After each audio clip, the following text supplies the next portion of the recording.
that you can capture life from the sky and immerse it back into the earth and use it as a resource that can change your life forever. At the Honeycomb Haven Foundation, we've also found ways on how we can implement the Sustainable Development Goals that was initiated by the UN. Through Miss Cosmo International and as Miss Cosmo Namibia, we are focusing on the issue of water harvesting. By the year 2050, and according to data analysis and research, it is shown that 1 billion people will experience the plight of water stress. When it comes to being innovative, through my project, the Ombaka Rain Initiative, we go out and we immerse ourselves within the communities and using the resources that they actually do have access to in order to have a better way of living. When it comes to the action plan, I want to ensure that the community is involved as much as possible. This is a program that will not just allow them to be educated, but it will teach them how to use it for their agricultural needs. Once they're able to grow their own crops, they're able to live a nutritious and healthy lifestyle. Women that are made to inspire, empower, where they can make the voices of these individuals heard. With 6 years of experience in philanthropy and humanitarian work, why does this burden remain? It is the root cause, and that in fact is water scarcity.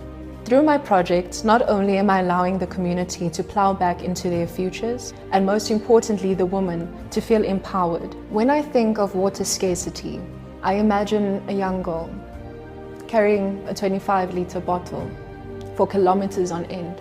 I see a young girl missing out on her education because she cannot maintain her hygiene or her health because of a lack of running water. Simply because around her homestead, she doesn't have access to the very thing that is the greatest necessity, allowing her to thrive. I'm thinking of the pregnant woman. I'm thinking of the special needs people.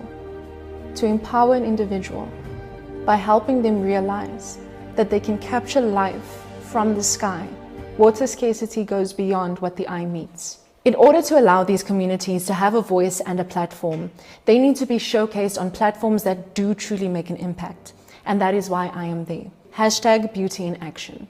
This is something that I want to involve not only people on social media with, but the community members. This is how we get the word spread, that water scarcity is escalating. When it comes to financial planning, the Honeycomb Haven Foundation has been operating for the past 6 years from loyal local sponsors. It is time to take it to the next level. The investment will not just be something that is innovative, it will bring back a sense of humanity. Namibia Bank, I invite you to be part of our hive. We can truly make a lifelong, sustainable, beautiful impact. From roots, we truly do lead. Please welcome to the stage Miss Cosmo Namibia. Good morning, Cosmo. Good morning to all the judges. It is a great honor and blessing for me to stand here today as an ambassador for my nation and now officially an ambassador for the globe. Thank you so much. Good morning. Thank you. It's turn for Q&A session. Would love to invite Miss Tata. Hello, Miss Namibia. Hello, Tata. Unfortunately, water scarcity problem is something Indonesia relates heavily to. And I've seen NGOs who's doing similar projects being successful in this. But in my mind, I can't stop wondering, how did they succeed but the government failed? I want to know your opinion on that. I think it has to do with an individual having a sense of humanity for not just themselves, but for the community.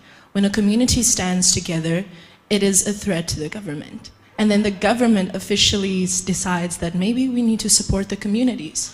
So it is the community's responsibility to bring together unity in diversity in order to make an impact that doesn't just shake their communities locally, but shakes governments internationally.